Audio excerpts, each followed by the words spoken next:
several months and is extremely important. So I'm going to ask Roberta, the head of our budget, our priorities and budget, and in what we do really. At work, she and Bev work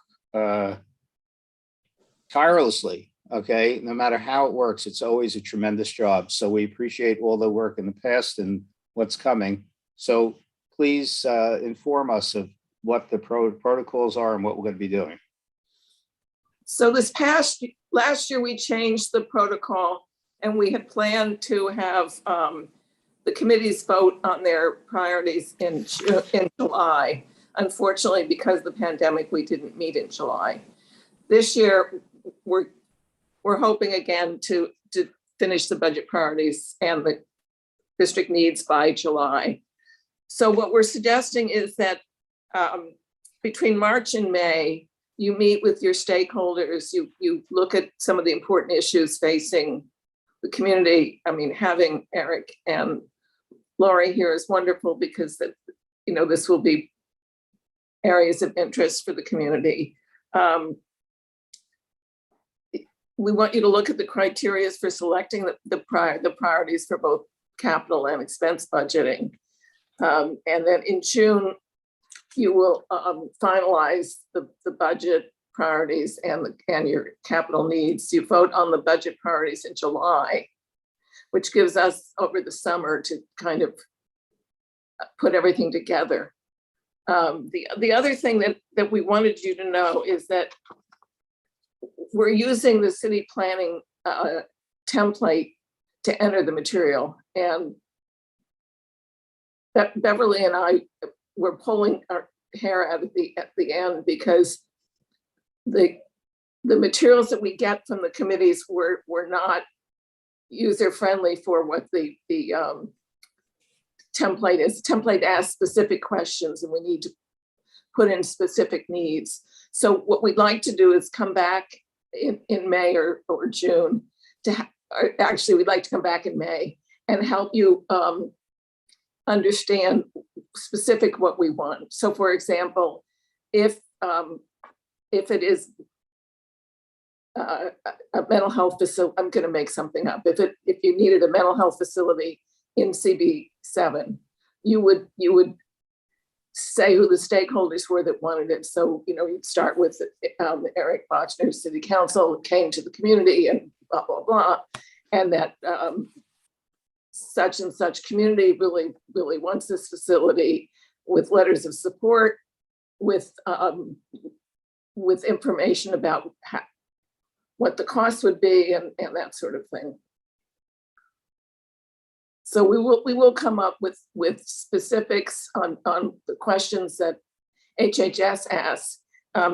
In the information that Beverly and I sent to you, there's also a list of what of the needs for housing. Some of it is with other committees. Some of your will be with YEL. So there will be overlaps between the committees, and we will give you more of a overview at the May meeting. Great.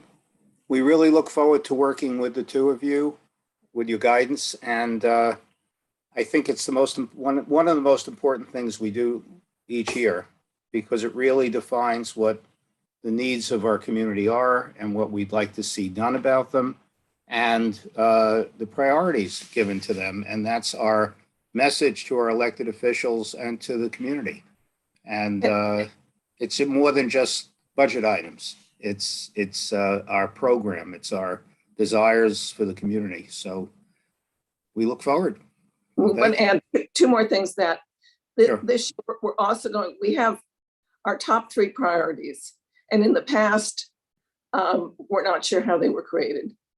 But going forward, what we'd like to do is involve the entire board in figuring out, using data, using some other metrics, what if our top three priorities remain the same or if they're going to be different. Fair enough. We get priority because people, when they hear what we're talking about, it touches their heart, right? Not just their mind. And we usually are on top. But we like a fair process. Thank you. Again. Just if I may, one or two Sure. other points. I want to make a distinction between the district needs statement and the budget priorities. Mhm. The district needs statement, which is in these categories that are really predefined by city planning and drop-down menus, and that we'll get into in a future discussion. But the district needs don't have to be about money, and they don't have to be about budget items. They could be about your priority. They can ask for greater communication with a particular city agency around a particular subject. It can ask for better data availability. It can ask for all kinds of things that do not necessarily involve changes to the city budget. And those things, I think, as concrete as we can make them, the better.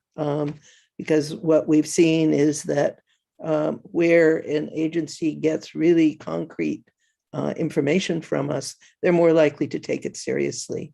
So we have in the past included things like fix all of the housing authority problems, but that's so enormous and great that there's not much anyone can really do with it.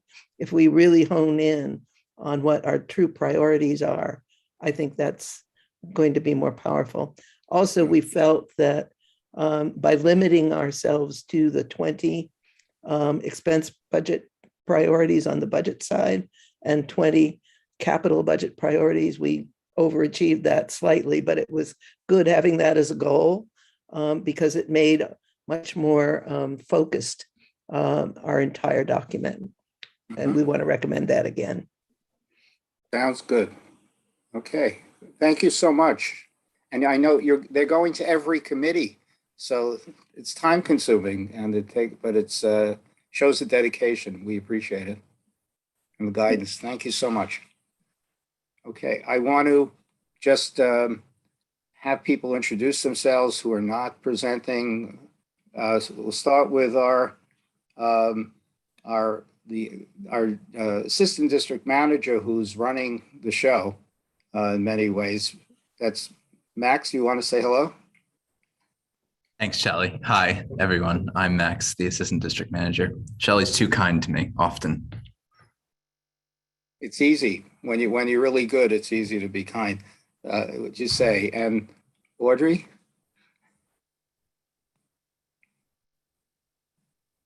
Hello, everybody. I've been a member of this committee for quite a number of years. At one time, I was the vice chair. At another time, I was the secretary.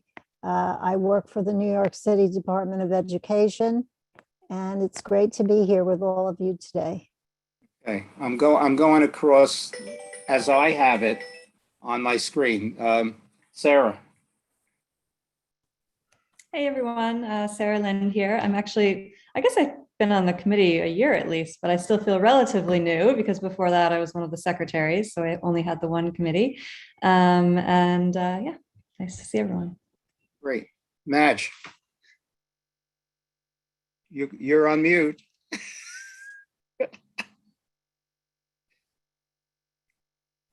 Madge Rosenberg. I've been a member of the committee for many years. And former co-chair. Former co-chair. And very active person. Robert.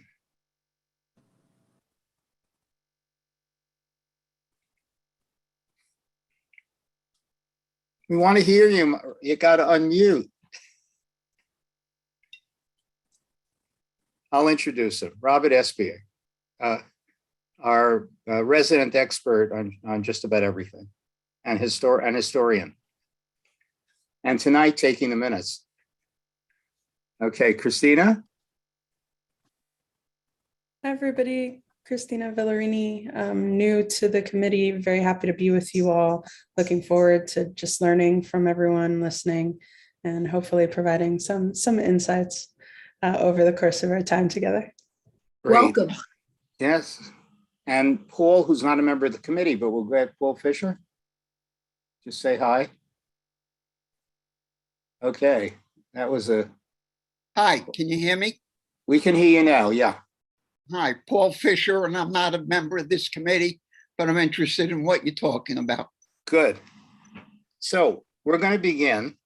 I feel it's very special that we have our guest presenter tonight, new councilman, Eric Vacher. But I know of Eric for years because he was doing great things in his immediate community. And I remember when he was at the governor's office, he used to receive things. And although the governor got credit for the marriage equality bill, if it had the organizing and the nitty gritty things that had to be to bring people together, were taking care of a number of people, but especially Eric, and it worked. And miraculously, particularly in a large state like New York, and set a standard for the rest of the country. So that was a first. And then I remember him as in other activities, but especially as chief of staff for Corey Johnson, who was a speaker. And although he did many things there, I particularly was interested in his concern with affordable housing, senior services. Those were the things that were most significant to me. And I was so delighted that he was elected. I wasn't surprised. But shortly after he was sworn in, Madge Rosenberg sent me an article. I think it was an op-ed, okay, Daily News, I think. And I said, wow, he's already there. He just came through the gate, and he's at the end of the race ahead of everybody. And it was all about mental health. And I said, there's nothing more important on our agenda. And he has several initiatives that some of them that we've mentioned over the years or referred to, but we never thought that, could really see it. It was just, we remembered these were good things. We heard that those are good things. And he had everything lined up and elaborated on in that article. And so right away I said, if we can get Eric Vacher here to come, and we can hopefully support what he's doing, because we just don't listen and get educated. If we're committed to something, we advocate and things become actionable, then we can support some of the best things that I've heard yet. So it's our special privilege to have you here tonight. And thank you for being here. And again, thank Lori for all the logistics and all the back and forth emails. So it's your we don't have a podium. We don't have a front of the we don't have a stage, but you're at the center. Oh, well, thank you so much, Shelley. I do wish that we were here in person, and hopefully we will be again soon, but nonetheless, it's great to be with you. And thank you so much for your kind words, and thank you for your introduction. I also want to thank Lori, my liaison to Community Board 7. I'm so lucky that Lori is staying on from Corey's office. So I got real lucky to have amazing staff like Lori. And I really appreciate you inviting me to be here, this very important committee. I actually, when I was a public member of Community Board 3, I was on the Health and Human Services Committee there. This was a long time ago. Very important committee of any community board, particularly Community Board 7. Really appreciate the opportunity to be here and discuss this very important topic that was one of the signature issues of my campaign for city council when I ran last year. And, I don't know of another candidate who made it the signature issue. To me, there's a couple of reasons why I focused on it, and then I'll talk about where we are now. But it is something that so profoundly affects our district. Council District 3 is the Village, Chelsea, and Hell's Kitchen, West Midtown, the Garment District, Times Square. Really every neighborhood in New York City is being affected by the mental health crisis in New York City. And you don't have to walk far down the streets of New York City to see people suffering from untreated mental illness on the streets, on the subway, in the parks. And it really is something that as a society, we should really be ashamed that in the United States of America, in the richest city and the richest country in the world, we let people die in the streets from untreated mental illness. This is also an issue. Another reason why I've chosen to speak out about this, it's a personal issue to me. I'm from the Adirondacks up in Lake Placid, New York. Very small town outside of Lake Placid, New York. Wilmington, New York, population 1,300, which by the way is, I figured out it's fewer people than are on my block right now. When I was 15 years old, I spent a month in a mental health hospital. I was involuntarily sent to a mental health hospital following a series of suicide attempts. After suffering from depression and struggling with my sexuality at a time when it was, in the early 90s, we didn't have the internet there, role models. It was a difficult time. But I was sent to a place called Four Winds Hospital in Saratoga, New York. And I was there with other young people from around the state who were suffering from a number of different things, including depression, substance use, victims of sexual abuse, physical abuse, gang involvement.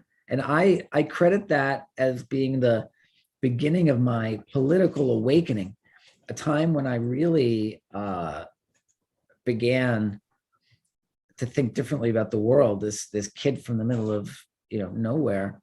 But it's also treatment that saved my life. It saved my life, and it's why I'm here today. It's why I'm still alive, and it's why I'm here today. Why I'm here today. But sadly, that is treatment that so few Americans have access to. So few Americans have access to that kind of inpatient mental health care, particularly if you're a person of color in this country and if you're a poor person in this country. And that's one reason why so many people are slipping into serious mental illness when early detection and treatment can prevent it.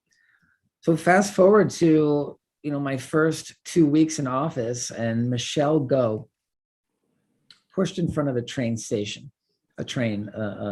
in Times Square in my district by a person with serious mental illness. I do think it's important to note, and I always note, that the vast majority of people suffering from mental illness are not violent and do not commit crimes. And the vast majority of people who commit crimes are not suffering from mental illness. That having been said, when you have the intersection of serious mental illness and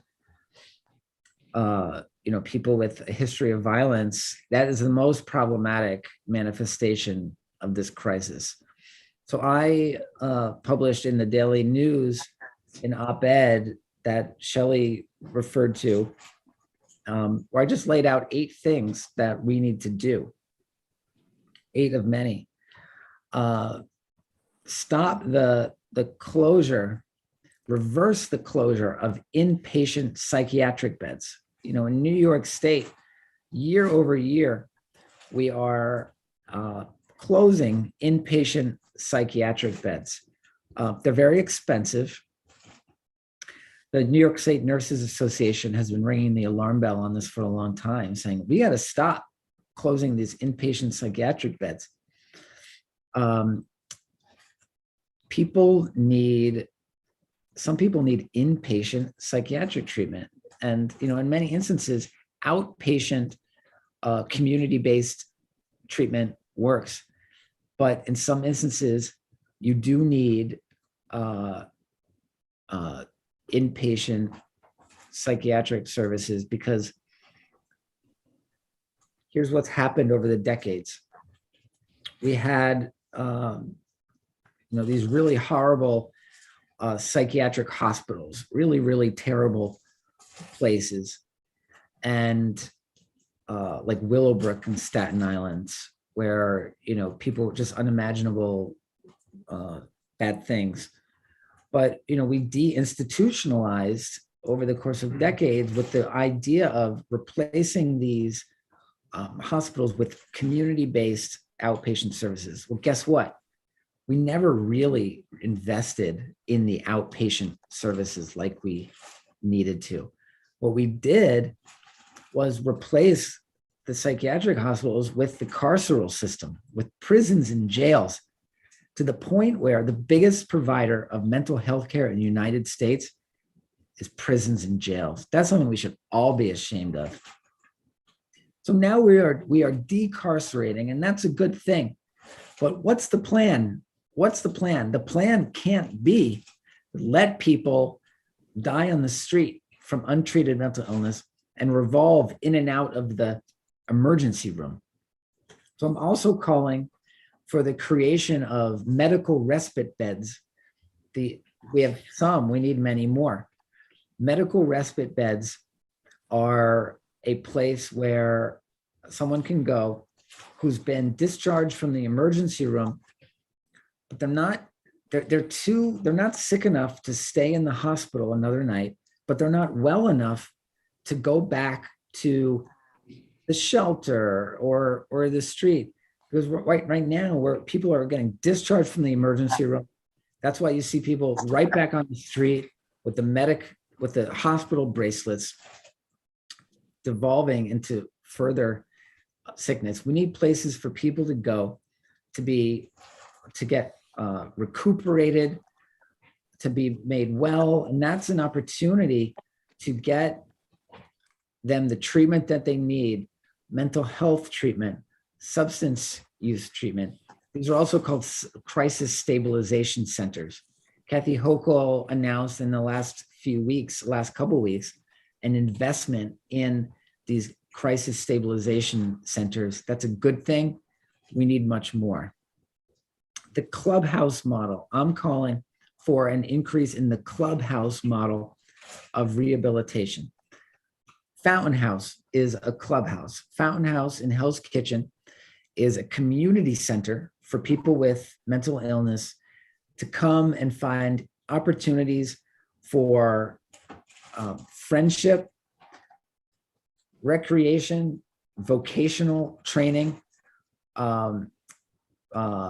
mental health treatment, psychiatric services in a caring and safe environment.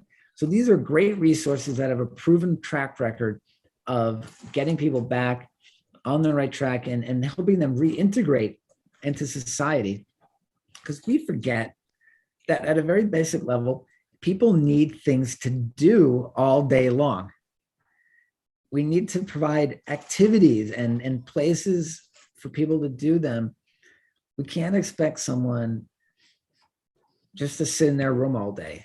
They need to be in a structured environment. So I'm calling for the Clubhouse model to be, I think we need at least 10 additional locations distributed around the 5 boroughs. And an encouraging sign, Mayor Adams is appointing the former executive director of Fountain House, Ashwin Vasan, to be the new health commissioner. So he's going to start in the next month or so. So I'm really encouraged by that. And I know that that means that this issue will get the attention that it needs. I'm calling for the state to revamp discharge planning for formerly incarcerated individuals. Everyone knows it's a joke. Our discharge planning is a joke. Everyone knows it. The state is, when they discharge someone from state prison, they dump them. If they don't have anywhere to go, they end up in the New York City shelter system, and the services are not there. Sometimes they are, they're usually not. So we need to make sure that this is a really robust system. And, I've working with constituents who've been recently discharged, I've seen it firsthand. Where's your social worker? Sir, who is your social worker? I don't have one, right? What's that about? Big mistake. And investments in these areas will save so much money and save lives. So those are just a few of the things that I am going to be pushing for. I am a member of the mental health committee in the city council. We're going to be meeting this week. Linda Lee is the chair, and she's extraordinary, and she's worked in this area for about 2 decades on the service provider level. So I really look forward to continuing to talk about this issue and hopefully making some progress. It's such a big issue. It's so much bigger than any of us, and it's federal, it's state, it's city, and it's a national failure that we need to address. But I want to talk about this. It's so convenient not to talk about it, but we can't. It's because we've been failing. And I really want to thank you for inviting me here and for talking about this issue, because every conversation will save lives. Thank you very much. Okay, thank you. Do we have any questions, first of all? For Madge, go ahead. Yeah, I know that there were mental health units in the local hospitals at Roosevelt and at St. Luke's. In fact, I had a very positive experience with someone who needed to go to Roosevelt Hospital about 10 years ago. I don't know that any of these are still in existence. Have the hospitals in our own district done away with this?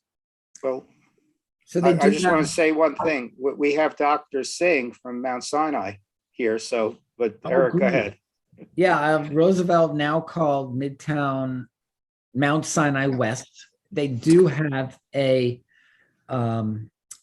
psychiatric services there. There was recently a lot of back and forth around Mount Sinai's plans to downsize those services in some way. And from what I understand, the issue is, yes, you need the staff and you need the clinicians, but you also need places for these folks to go in all points of the continuum. The medical respite, when they're discharged, you need somewhere for them to go other than the shelter. And then from the shelter, you need supportive housing. You need a continuum of services. So you could have all the medical professionals ready to greet someone. By the way, you could also have all the outreach teams in the world talking to folks on the street. But they say to me, the outreach teams say to me, Eric, if we don't have options for these folks, if we don't have options to offer them when we approach them on the street, we're wasting our time and their time, because they've been to Ward's Island. They don't want to go back there. They've been there. They've made the decision not to go back. So what else do we have to offer? I think the same's true. And I look forward to I'd love to hear from the doctor on this, but I think that we need to create the capacity for people to really be treated at all points of the continuum. Okay, Roberta? And then Doug? Oh, and then Christina, and then Doug. Thank you. So, I mean, I know years ago we closed all the psychiatric hospitals, or many of them, because of the Willowbrooks of the world. No plans were put in place for residential treatment programs that would be a good model.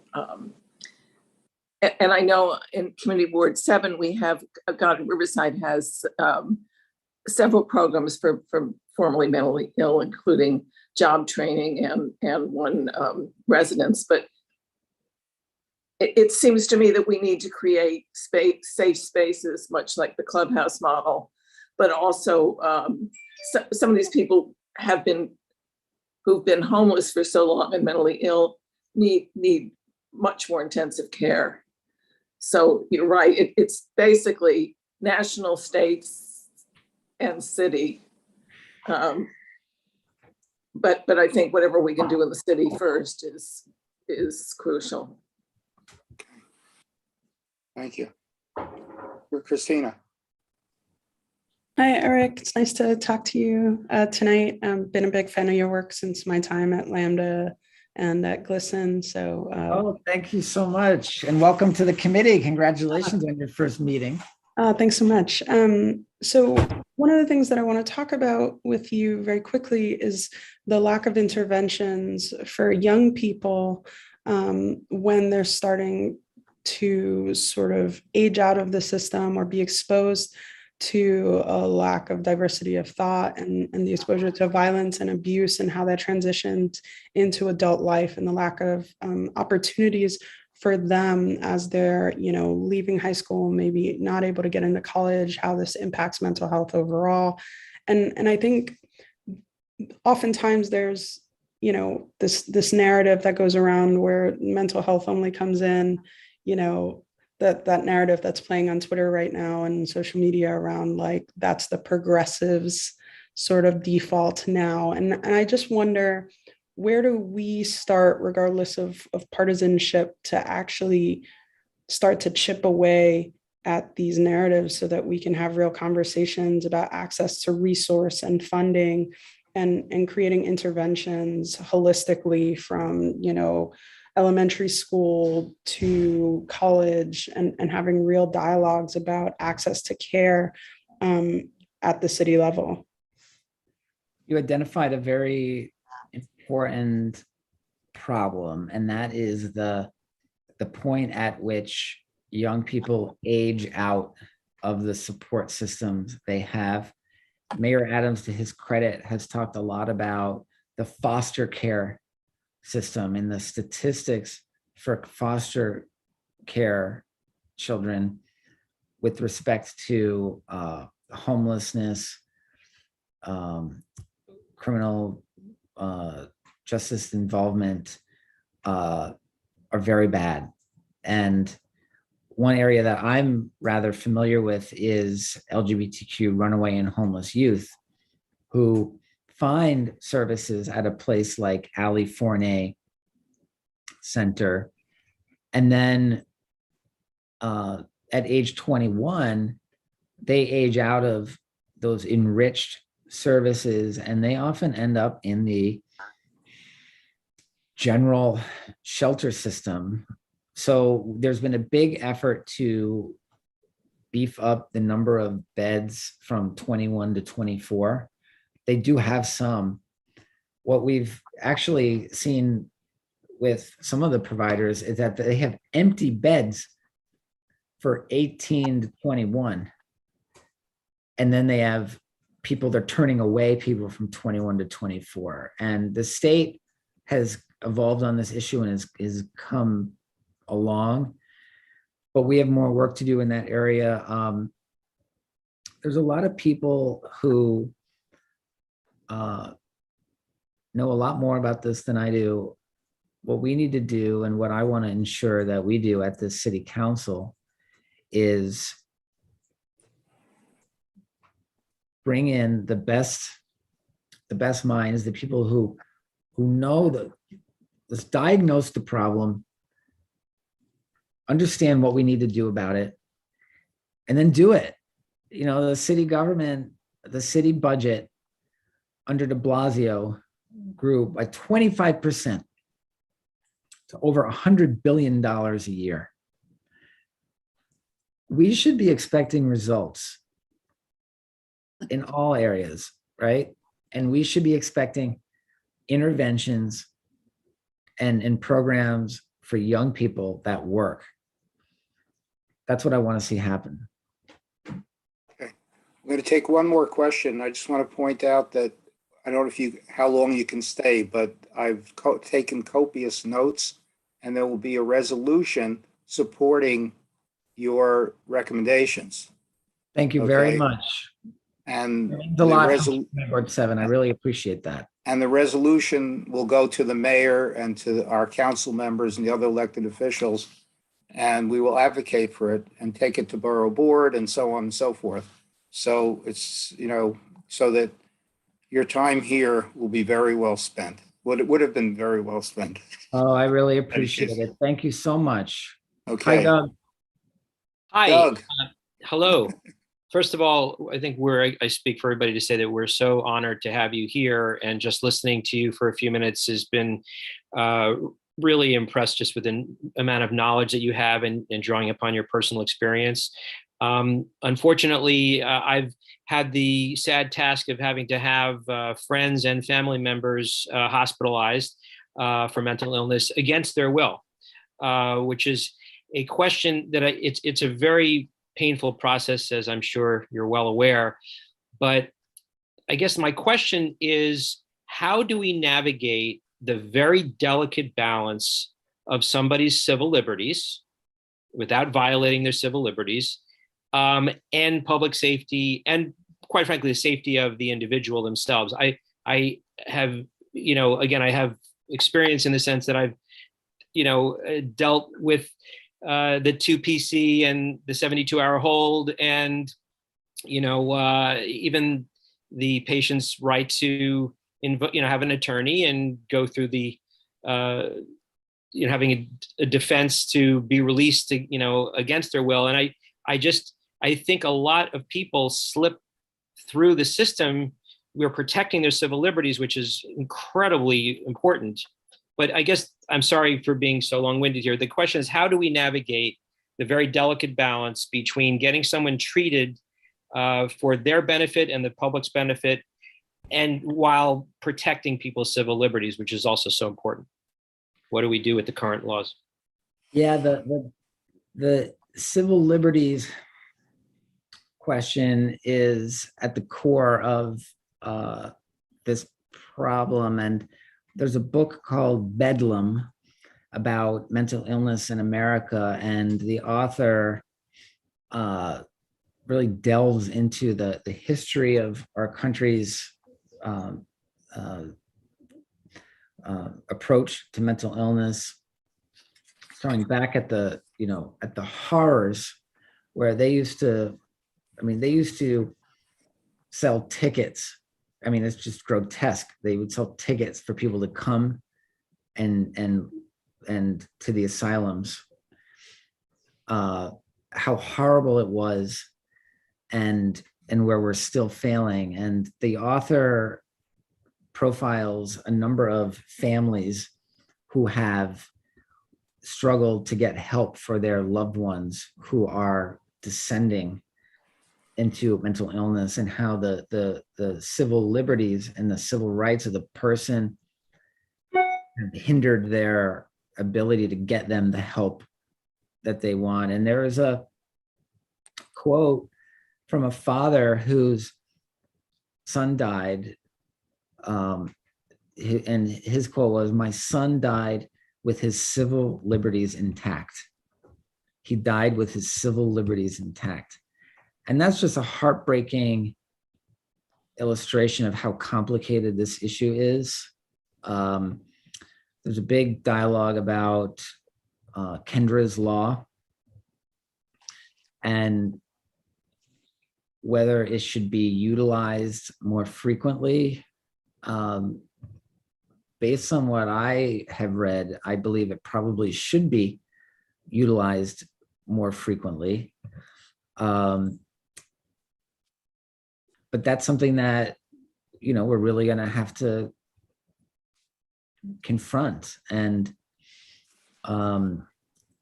civil liberties are important, but also getting people help is important too, particularly if it's going to save their life. Okay. I think that these issues need to be in public, not in just private situations, as the whole issue of mental health.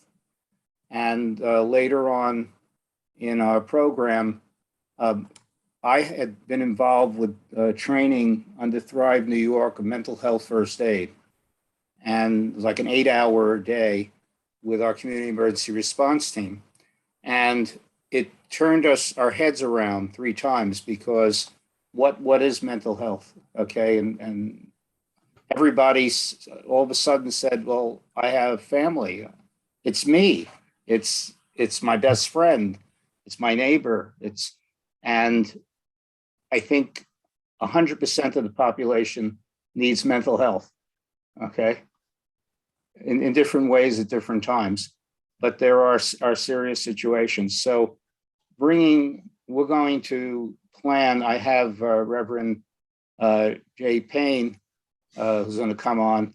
We're going to plan a mental health first aid program for our community, or many, if people are willing to, so that people can be, mainly to take some of the stigma away from mental health issues and to have more informed neighbors when we're trying to do things.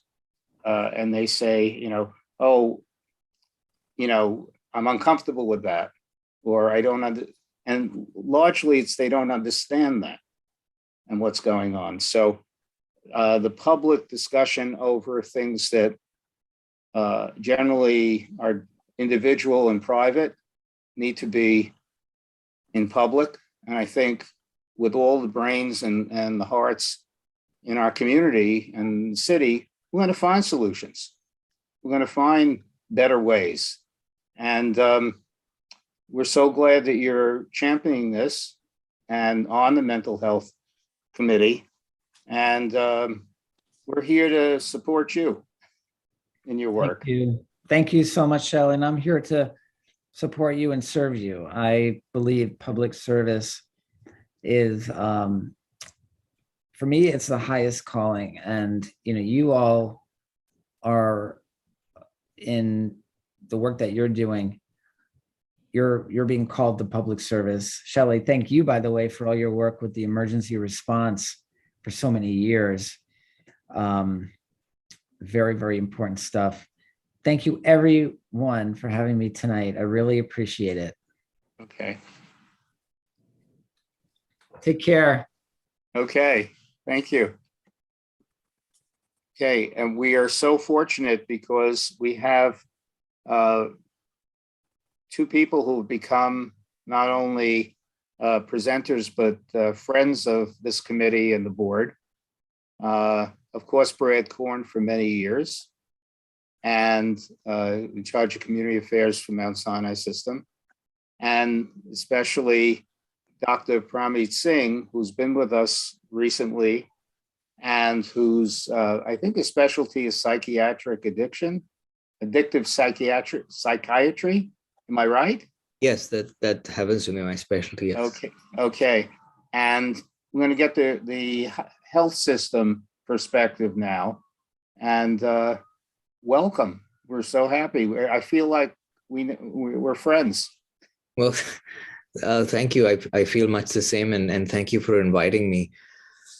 I guess I could respond to a couple of things that you all have been talking about earlier, and which have actually become a big part of the public discourse in the last even 48 hours since the governor and the mayor both spoke to the changes that would enhance and encourage folks to, improve, sort of bring about an improvement in what is approaching crisis levels if it's not there already, especially in New York City.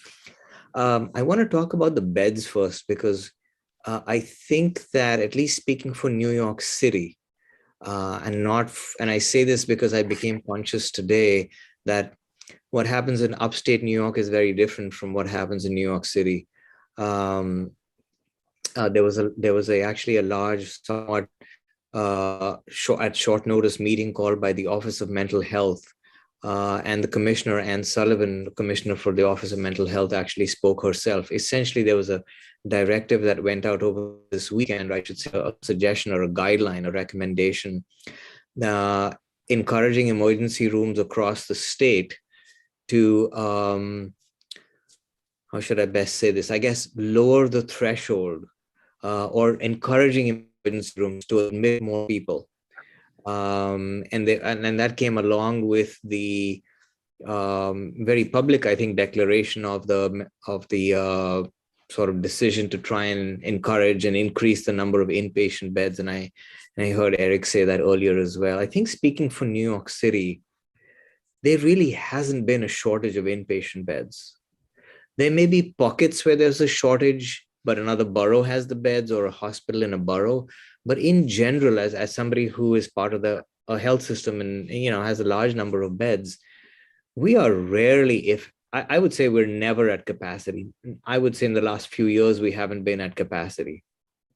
And I think that, however, when I listen to people in the rest of the state, I did hear that they are often facing a big shortage of beds. So I think we can't really lump New York State problems with New York City's problems, because I think we have obviously a very different environment, very different set of problems.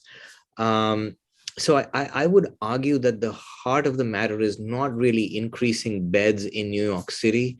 It's really sort of I think what was also talked about is, what do we do with these individuals once they've received treatment, because it turns into a revolving door, because they have no safe place to live, no clear place to spend in meaningful activity, as was mentioned before. So the Clubhouse model to boot is an example of that.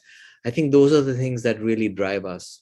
And the third thing that I think we struggle with, that Doug mentioned a few minutes ago, is sort of the balance of civil liberties and keeping the community safe. I'll give you a very live sort of example of what happened at on one of our, I was actually covering our inpatient unit over this, one of our units, actually the one at the former Roosevelt Hospital, now at Mount Sinai West, that is still very much in active and existence, and is at the, is as busy as it ever was. And there were 2 or 3 individuals that I saw who had been there for varying lengths of time. And I think 2 notably were people that we knew to be homeless, to be street homeless. And they were now well. And both of them, I can only use, I guess I could use the word harass, although that doesn't sound so nice, but they sort of, I guess, filled up my time over both days, constantly asking me when they would be let go of, and no amount of cajoling, advising, suggesting that returning to the streets was really not going to be safe for them would help them change their mind. So being confined in an inpatient unit, particularly in Manhattan, where hospitals tend to be vertical and not horizontal, don't have outside areas, unlike, in say upstate New York or Long Island, where somebody can step out, get some fresh air, I think tend to be, struggles that we face. So I think that the issue is not the inpatient beds. I think the issue is, how can we provide safe, stable housing that is acceptable? When we do have housing, and I say this as a treatment provider, so it's one person's perspective, or one perspective, and certainly there are many different perspectives. Trying to get someone into that housing is often a battle. So the housing providers, and I don't mean to knock them or fault them, because they have many constraints, and I can certainly speak to that perspective as well. But I think that they expect people coming to their facilities to be well, to be responsible, to be almost the perfect picture of mental illness, of mental health. And we know that that's virtually impossible. So there is often a battle between how well does this person need to be versus what can we realistically expect. Sometimes the threshold is so high, and I say this somewhat facetiously, but I feel like I would never meet that threshold. If they said this person must be willing to take their medications every day, I think, when's the last time I got a course of antibiotics that I actually took every day faithfully for all the number of days they told me? By the 5th day, I basically said, I'm better. I don't need this stuff anymore. Or, I forgot my pills at home, or what have you. So there's a very high expectation. There is a model that actually was has been toyed with and has sort of run pilots. Denver, Colorado actually ran this. It was called Housing First. And what they did is they're going to take folks that are constantly high utilizers, either of emergency rooms or with the legal system, and said, we're going to give them a safe housing first. First, you get housing. We don't care if you want medications. We don't care if you want treatment. We don't care if you want to stop drinking. We're going to give you a safe place to live. And I think there was a pretty substantial reduction in number of days spent in the hospital thereafter, number of sort of contacts with the legal system. We had a small agency in New York, which I think still exists, called Pathways to Housing, who had that sort of operating model. But these are definite. I mean, there are challenges to that model. So I'll just stop there. I really don't want to be engaged in some kind of a monologue, and perhaps much better to me to hear from all of you and see if I can answer the questions you have. Okay, great. I want to begin with, over the past year and a half or so, what have you seen differently in your practice? I think what we've seen is, because of the pandemic, and I'd say maybe the 2 years, so people became somewhat disconnected from treatment, for one thing. Often assertive community treatment teams, those are the teams that go out and give out treatment in the community, where they might go to a person's house and the doctor would go, the nurse would go, give them their prescriptions, assess them, make sure they were doing okay. Those teams also, because of COVID, began functioning in a remote model. And it's quite different to speak to somebody in person in their home, especially somebody who may have difficulties with perception and so forth. And it's very different to walk into their apartment, and it's quite different to be on a screen. So I think that further sort of caused some people to fall out of treatment. The other thing we've seen is certainly, and I can't relate this to COVID, I still don't know what the reason is, but we've definitely seen a rise in not just acuity, but also agitation. We've seen incidents of violence towards staff and towards each other on inpatient units, towards patients to each other, go up. Again, this is a citywide phenomenon. We get on a call with Haney's or with Greater New York and hear the same thing from every single hospital in the area. And the third thing we hear, which I think is probably the biggest struggle, is a shortage of basically manpower, nurses, ancillary staff, social workers, physicians. It's become harder to hire people, and there are many reasons for that. But I think that those are sort of the challenges that I think we've been facing over the last year and a half. Okay, thank you. Other questions? Okay, I'll throw out another one. Which demographic of the population have you experienced coming in for treatment most? Okay, if that makes sense. Demographic could be age, it could be any type of background.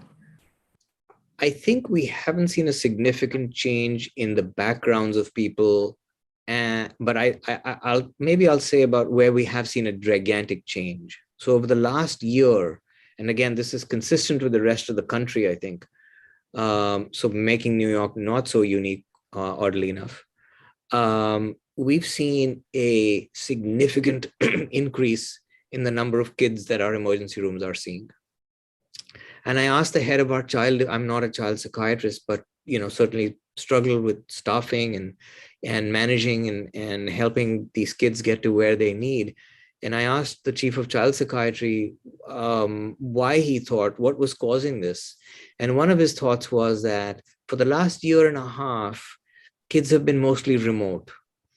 And somehow between parents and the teachers on the screen, they've sort of got by, or problems haven't really come to the forefront, or parents have let them go by, or they've not had a way to sort of deal with them because they've been so busy dealing with some of the other fallouts of the pandemic, whether it's trouble with employment, whether it's unemployment, deferring employment. I mean, just the other problems of life, of financial problems, that now that the kids are actually heading back to school or are back in school, that the teachers are picking up on it, and the teachers are stressed. And so they are very quick to send kids to psychiatric emergency rooms, understandably, because the children voice, or the adolescents voice, sort of psychological, psychiatric concerns. I mean, they voice them using the language they know. whether that be aggression or whether that be suicide. But that's the number that we've seen that demographic go up tremendously. And with an even greater shortage of the one area where there has been a reduction in child beds in New York City has been child beds. We see a much harder, that's sort of a big challenge. Okay. Have you seen any increase in patients with addictions? We've certainly seen that in our services. I think what we saw was during the first year of the pandemic, so 2020, I guess, between March of 2020 and March of 21, for the first year, I think most people were sequestered in place. It was pre-vaccination. People were using drugs to a greater extent or drinking, and they weren't coming to treatment because the programs weren't as receptive. They had gone remote. As that has reversed themselves, as we started to get vaccinated and as people became a little more sort of comfortable going out, this is of course before the last wave that we had of the Omicron, I think we started to see many more patients seeking services. The other thing we saw, and I think this is a good thing because we've learned from it, is that in adults, but at least with the folks with suffering from addictive disorders, that they engaged more with remote care. So whether it was telepsychiatry or sometimes even the telephone, and the state and the federal government relaxed many requirements for in-person care and reimbursed care and allowed for care at using telepsychiatry. And we found many patients actually preferring that because there really isn't it's one thing to have to get out of your apartment and get to the subway and then make your way up to the Upper West Side or wherever your treatment program is.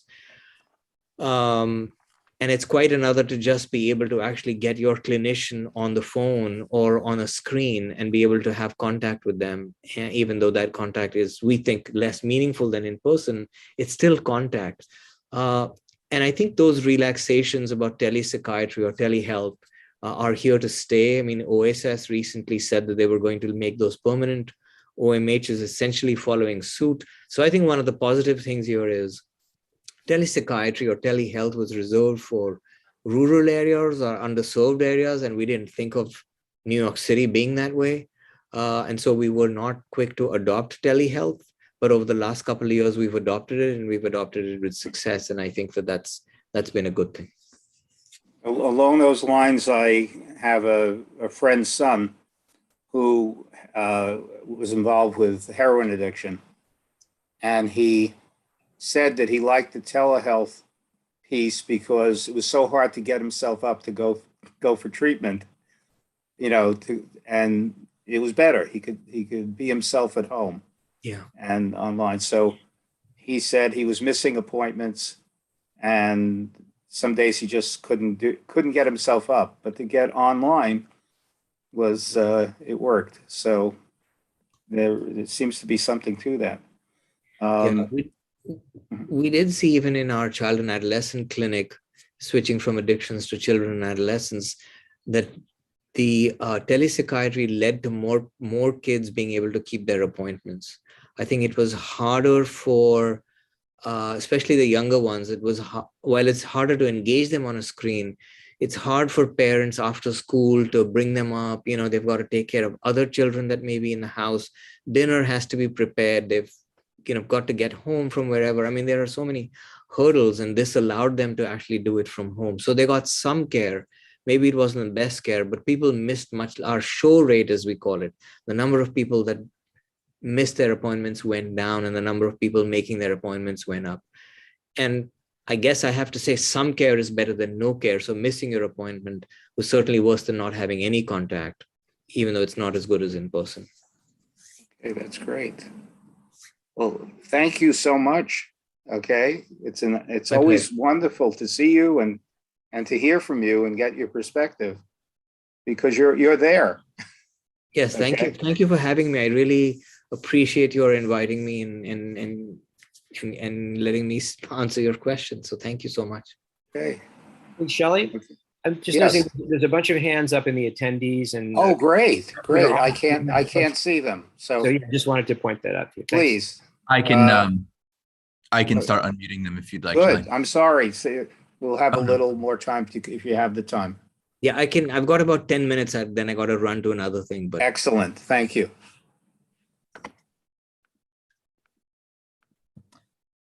Anyone that receives the little link, just press accept.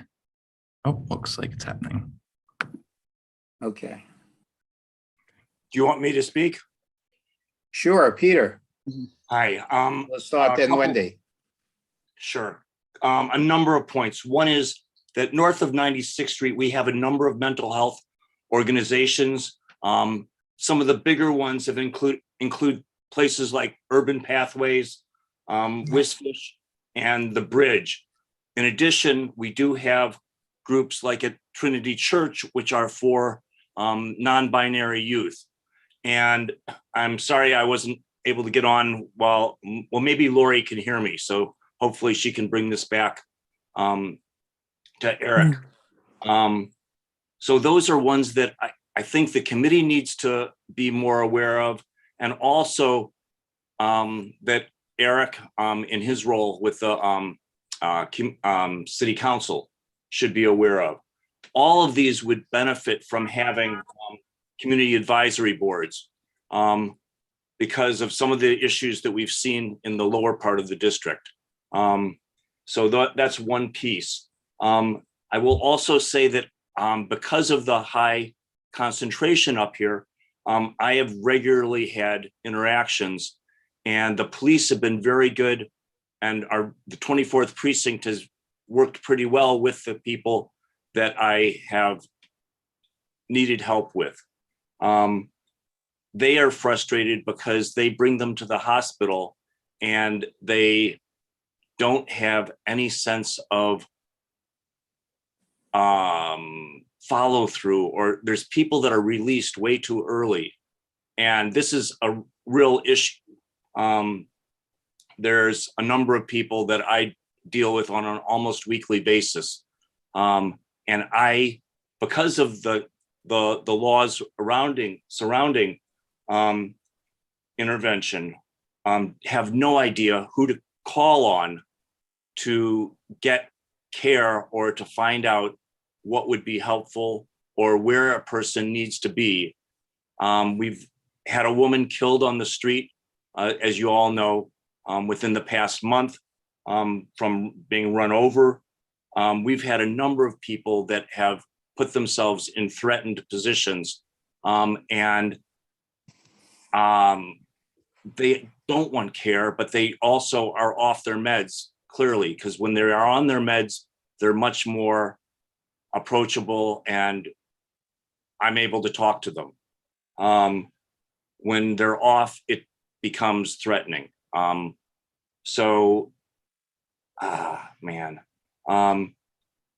We need to have a much stronger look at those laws and how the police and how people that care about them, even if there was some sort of notification of their social worker that they are having problems out on the street, that would be an improvement over the system as it now stands. It is incredibly frustrating. And I'll just end on the note that community advisory boards are critical for community involvement and community support for facilities. Thank you for listening. Okay, thank you, Peter. We'll do Wendy, Yes. then Charles, and then David. Hello. Wendy, please. Yes. Yes. I wanted to support Peter's point of view, first of all. I have a family member who was brought to the hospital, Mount Sinai in particular, 3 times, having a psychosis, and after 2 hours he was not admitted and turned away from Mount Sinai. Luckily, we went upstate where the hospital chose to admit him as a schizophrenic and having a severe psychosis. So that's a huge failure in New York hospitals. But also, I wanted to talk to Peter's point about kind of changing the bar on taking people who are having psychosis on the street, because it's very clear that someone in a complete psychosis cannot give consent. They're in no condition to give consent. So it becomes a duty of ours to protect the public.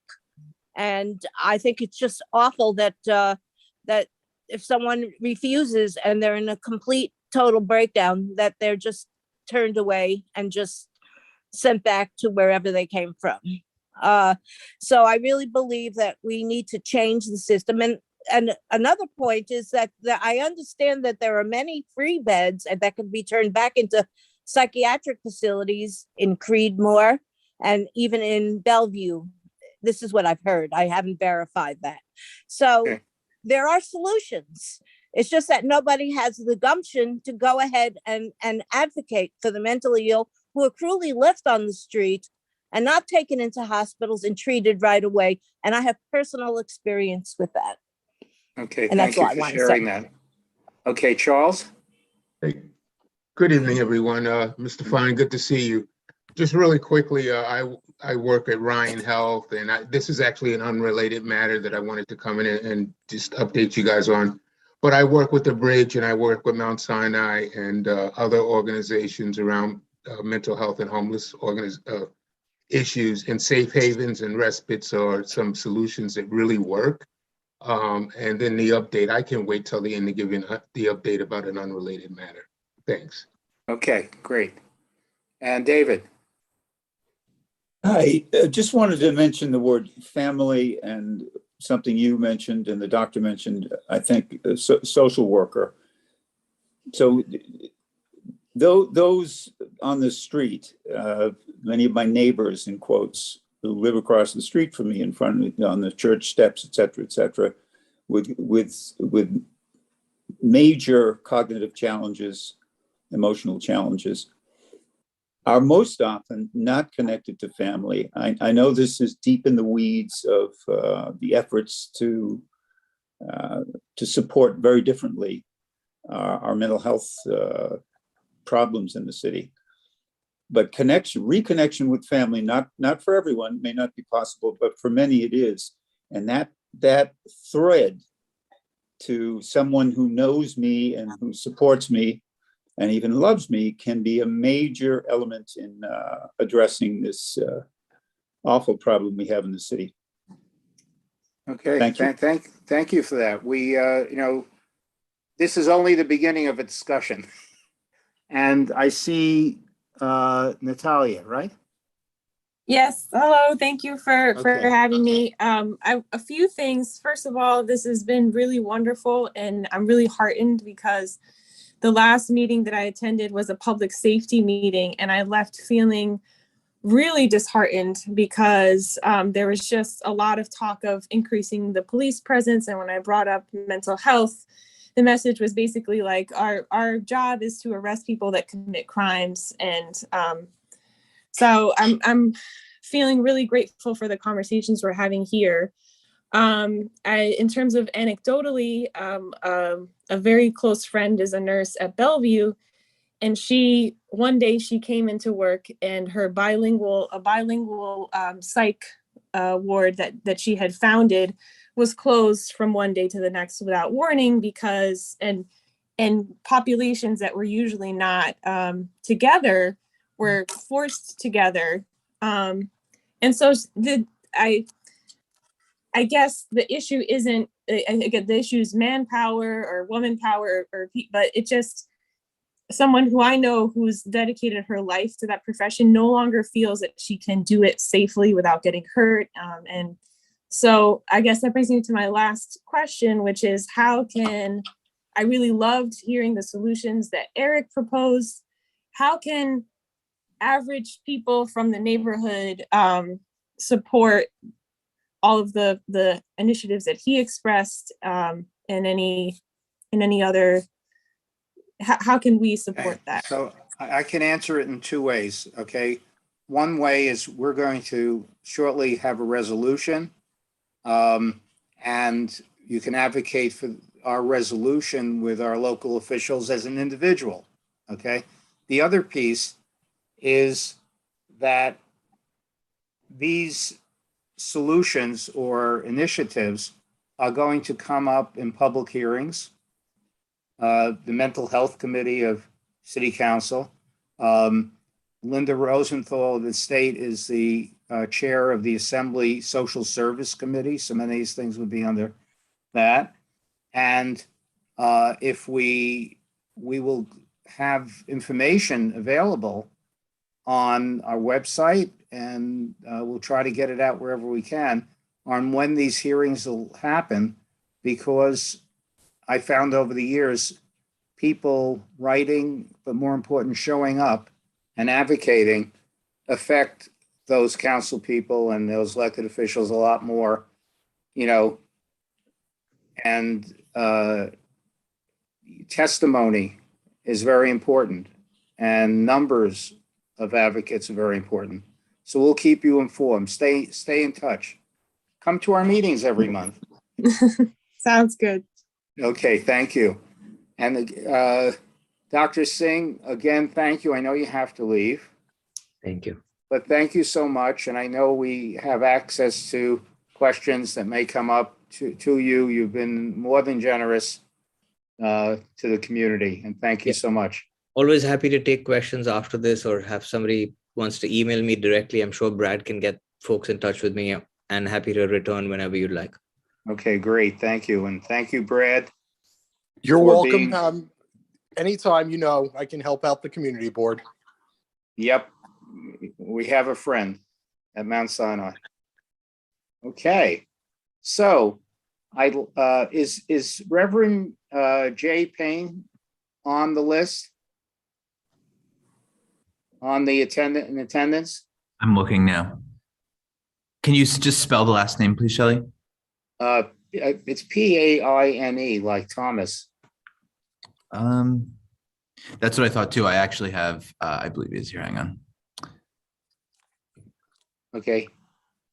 Maybe he was, maybe he will be. But basically, he and I have been. Oh, there he is. Okay. Dear friend. My friend, how are you? It's a pleasure to be with you this evening. So glad that you're here.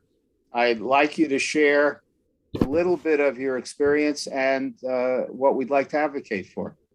Yeah, absolutely. And guys, thank you so much for having me on this evening. My name is James Payne. I pastor one of the churches right here in our community in CB7.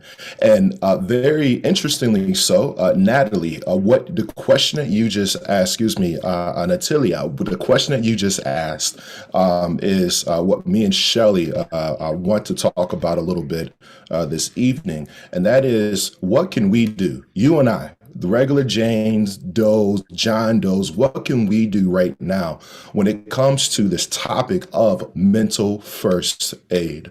As Shelley already mentioned, he and I are trained in what's known as mental health first aid. And this is something that's being made available to us as citizens of the Upper West Side. Dr. Singh, he put it, if you heard him talking, he put it this way, talking about a vertical axis, right? That is what professionals are able to do, himself and his colleagues. We heard from Eric, Councilman Eric, who courageously shared his story and civically, how can we get involved on a horizontal axis? But I think there's a third way as well. And that is, and I think it may have been David that brought this up, if I recall correctly, and that is this thing of family. How can we curate an idea of belonging between brothers and sisters, cousins, if you will, to be able to be in close proximity, hear me clearly, close proximity, those that are in close proximity to us and those that we desire to be in close proximity to. So, mental first aid, becoming trained in mental health first aid, very specifically. And I just want to share a couple of things, and myself and Shelley, we can answer some questions about this. And that is like, Pastor James, what are you talking about? What does it mean? What is the scale? What is the scope of what it means to be a mental health first aider? And point number one is mental first aiders, they do not diagnose or treat themselves or others. Right? This training does not make you nor I professionals in a sense, but it does provide us training to where we are now able to pick up on the signs and the symptoms of mental first aid distress. Mental first aiders, number two, mental first aiders are able to observe changes in behaviors. And I'll also assert changes in patterns as well, especially if someone that you're close to is close to having an episode, if you will. A lot of the things that we've been talking about up until this point have been moments of crises, right? How do you react to a mental first aid incident?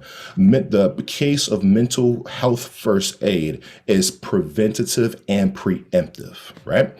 Mental first aiders, number three, you get trained in offering a non-judgmental listening ear.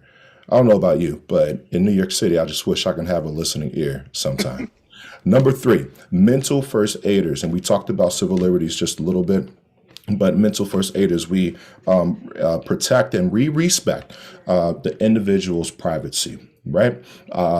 In many places, especially as a pastor, identified as a mandatory reporter, where in those instances, the only information that's shared is if harm is being contemplated towards themselves or towards others. And finally, mental first aiders, and I think this is one of the critical and crucial points. Mental health first aiders provide and serve as a vital link to early intervention. Right? And I think that a mental health first aid is a three-pronged approach. And we just heard many of that this evening.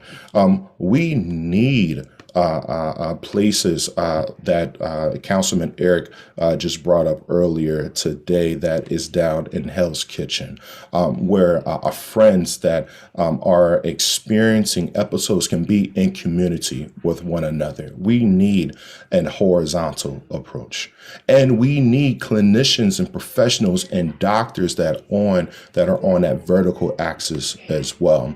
But also, we need, as a community of people, especially right here on the Upper West Side, where we have an affinity towards, we have a call and a charge to love our neighbor as ourselves. So, part of what I wanted to share was what is getting ready to happen, and that me and my community is going to sponsor for anyone that is on this call, that's watching this call, or for anyone that is interested, that you would love to share this information with. And Shelly, I'll email this to you so we can get this out to the rest of the family.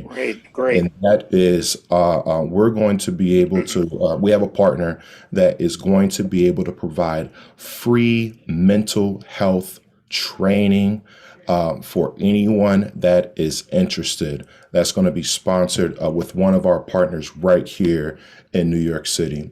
Very specifically at Partner Cases, they have secured a 5-year grant to be able to provide this training to New York City, New Yorkers, and able to provide this for free.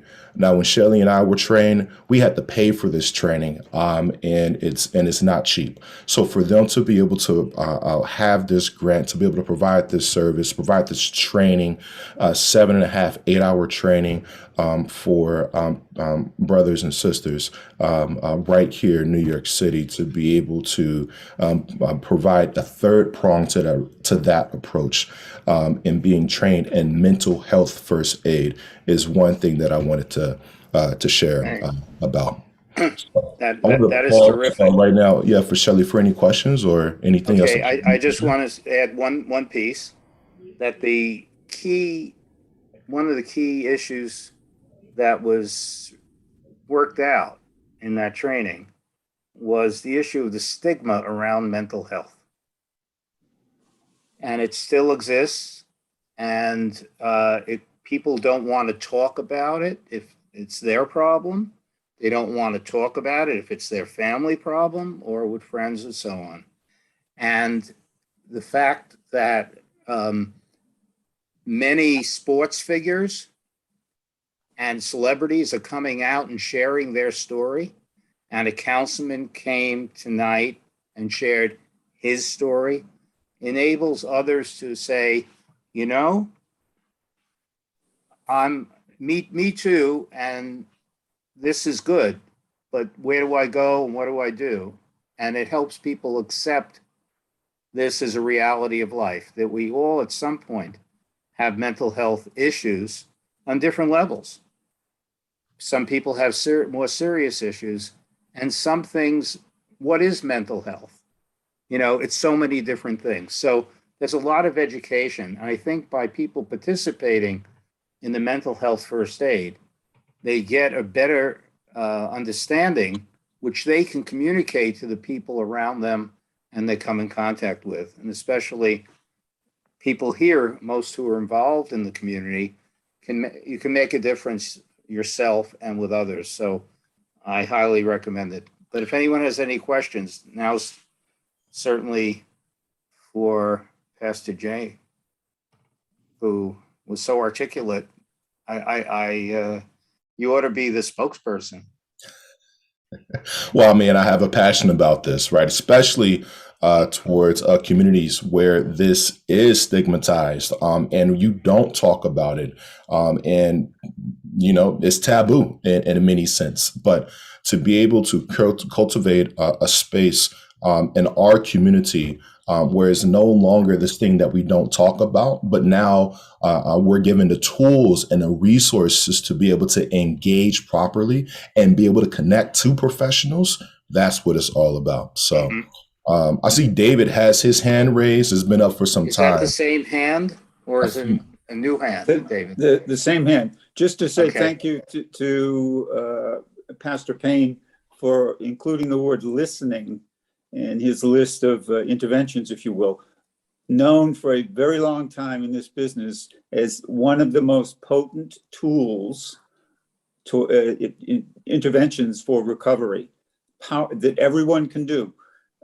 So thank you for that. And please, Shelley Fine, I'm going to try to reach you to find out how to join the committee later, or you can tell me now. We'll work it out. You can come every month and you'll be an honorary member. Okie doke. Thank you. Next one is March 22nd. Same time, same station. Okay. So what we're going to do, thank you so much. We are going to, I've crafted a resolution, which I'm going to share. If I can share the screen. I don't know. Let me see if I can do this. You should be good. Oh, there you go. Oh, there. Okay. Let me go again here. Here it is. Okay. Can you see that? Can you see the screen? Yeah. You see my shared screen? We can see the Word document. Okay, Word document. Good. Okay. So it's regarding the initiative to support the mental health and welfare of our community, in our community. Mental health is an issue that affects everyone. The experience of New York City in the past few years has amplified the need for more and different mental health services. Councilmember Eric Botcher has identified several initiatives that we believe support the mental health and wellness of our community. The following are recommendations which we believe should be supported. Now, it's very long, so I'm not going to read it, but I'll just do the topics. Reverse the closure of inpatient psychiatric beds, which may not be the case in Mount Sinai, but I know it is the case in other parts of Manhattan and the city. There's a lot of words here to describe why and what. Expand mobile mental health crisis response teams. to get out to people. We have some, but they're few and far between. Increase crisis stabilization centers, which he described. He called them other things too. He called them medical respite beds, but they are actually centers where people can come and stay. Building more supportive housing with mental health services, that he mentioned, and we'll be talking about that in the next week. Embrace and expand the Clubhouse model of rehabilitation. And in previous meetings, Robert talked about this very passionately, how it was something we had in the past and very few and far between now. And he talked about having 10 of them, 10 more in the city. Revamp discharge planning for formerly incarcerated New Yorkers. As we know, people come out and sometimes they have no place to go. And certainly, even if they have a place to go, they don't have the services to help them readjust and over time. Increase school-based behavioral health, which is crucial. This came up in both situations where kids, particularly during the pandemic, did not know. We didn't know what was going on with them because they were not in person, and that could be very damaging in many cases. Children did not get the help they would have got had they been in person. Redirect Thrive New York City funds to address the serious mental illness. There was a lot of money put into that program, and there's plenty of money left that wasn't spent. So when people say, where are the resources? There is, as of 2019, only 10% of Thrive New York City's $250 million annual budget was spent on serving those with serious mental illness. And finally, therefore be it resolved that CB7 requests that the mayor, our council members, and our other elected officials support these initiatives by advocating for legislation and by use of other resources in order to provide improved mental health services for our community. Okay. Any questions, comments? Madge? Yes, we had talked before about mental health workers in the public schools. Have we ever found out if that was something that actually happened, or is it still not happening to have? Yeah, my understanding is there was a social worker put in every school. There was, okay. But what we never know is how effective was it? Yeah. It reminded me in my work as a district administrator, people used to say, we had 800 people trained this term. I said, but what was the effect of their training? They came, that means they attended, but what happened when they went back to the school? Here, we have those social workers, we have the bodies in the school. What work was done? We don't never get a report on that, but that's something we should follow up on, and YEL also. And any other questions or comments? Okay, so let's get everybody back. Okay, can we get everybody fully back? How do I undo this? I think I know how to undo it. You can press share screen again. Go up to the top of your screen where it says view options. Right. And click on that. Here, I can do it for you. Stop sharing. Okay, you do. Okay, great. Thank you. Yep. So so I'm proposing that resolution. Is there a second? Second. All committee members in favor, raise your virtual or physical hand. 1, 2, 3. 1, 2, 3, 4, 5. This is first the committee members. 5. Am I missing anybody? 5 committee members. Okay, put your hands down. Non-committee board members. Okay, so 1, 2, 2. Okay. And I'll just take those who are on the screen who are not members of the community board, but would support this resolution by show of hands. 1, 2, 3, 4. Okay. Thank you.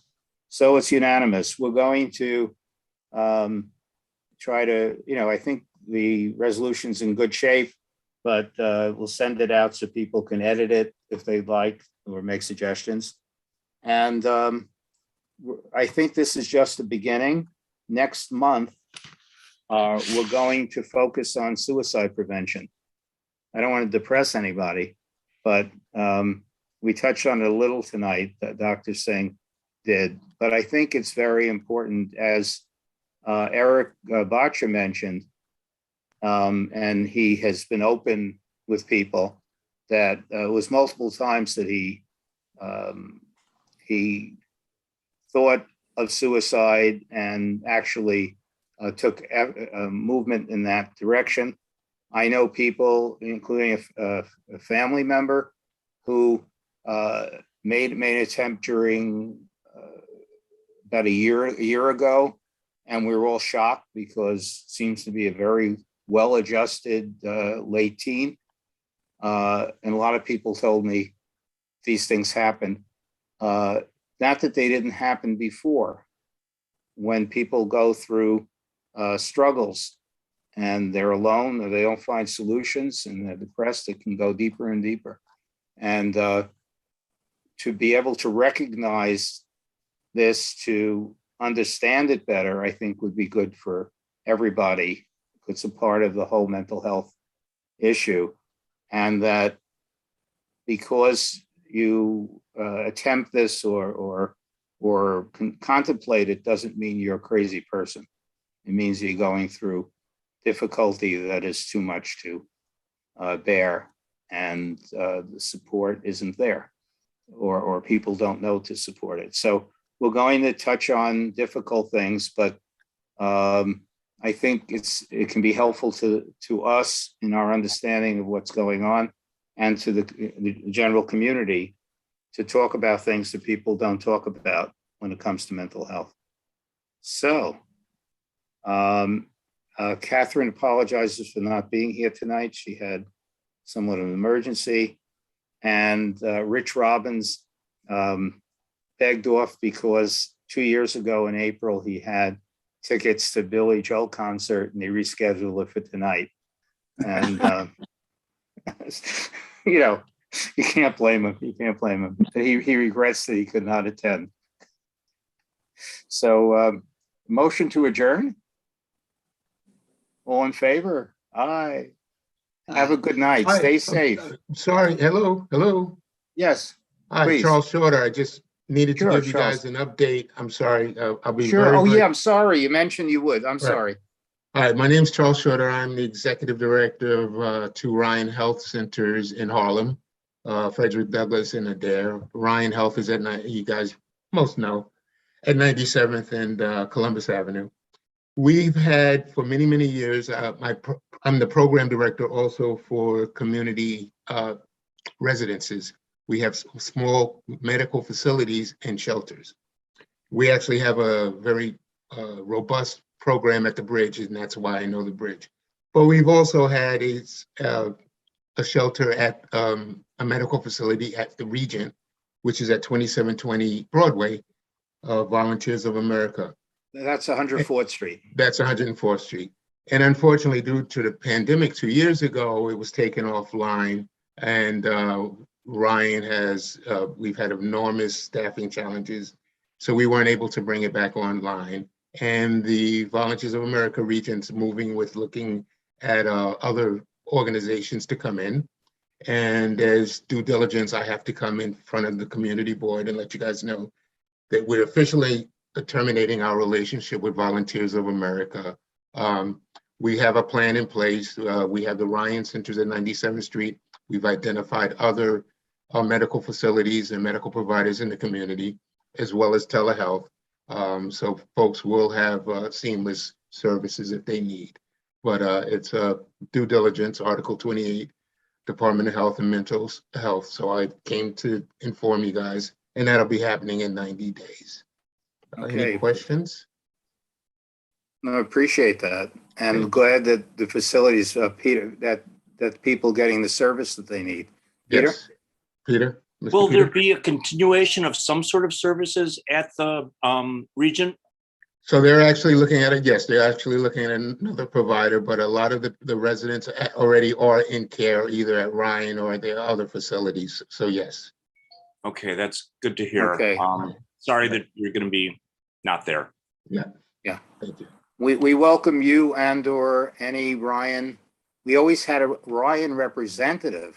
Yes, I was going to say Fleckman forever. Fern Fleckman is retired. She's living up in Woodstock, and I will send your regards to her. Please. She's doing fine. She was great. She was always right on for us. Right. And Okay, anything that thank you. the committee needs, please reach out, and I'll keep in touch. Thank you so much. Great. Thanks, Charles. Thank you. Okay. Again, all in favor? Aye. Have a good night. Safe night. Thank you. Thank you, Shelley. Very good meeting, Shelley. Okay, we were lucky.